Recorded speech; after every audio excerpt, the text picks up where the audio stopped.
चीज तोहरे मन ब्रांड बाटे हो ओला करे कर डिमांड बाटे अरे घूम के पता चला अरे बोला चीज तोहरे मन ब्रांड बाटे हो ओला करे कर डिमांड बाटे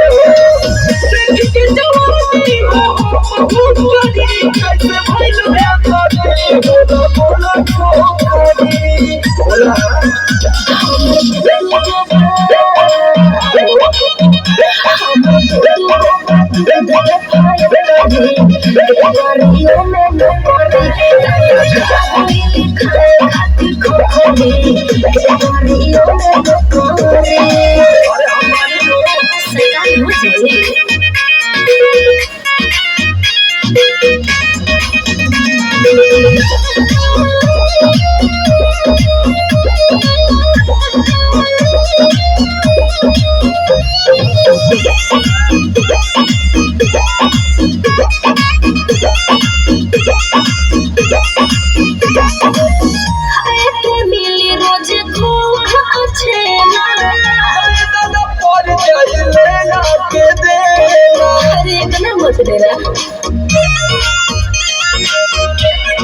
सुना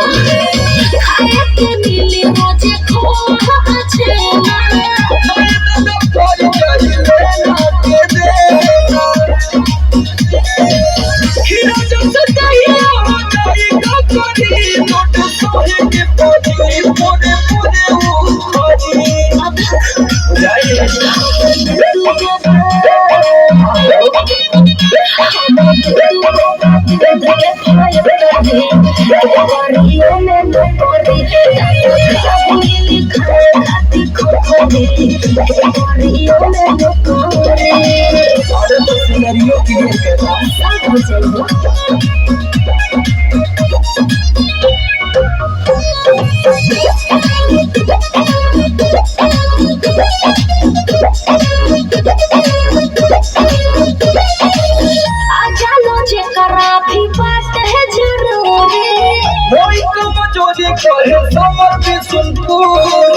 सेहत का बात है तने ध्यान दा अरे पूरा ध्यान दा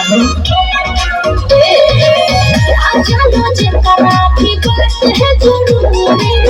कोई कम जोड़ी कोई समझ संपूर्ण कोई सब हो चीज जगया धरी ऐसे मन ना पड़ी खोजी घड़ी हो कैसे मन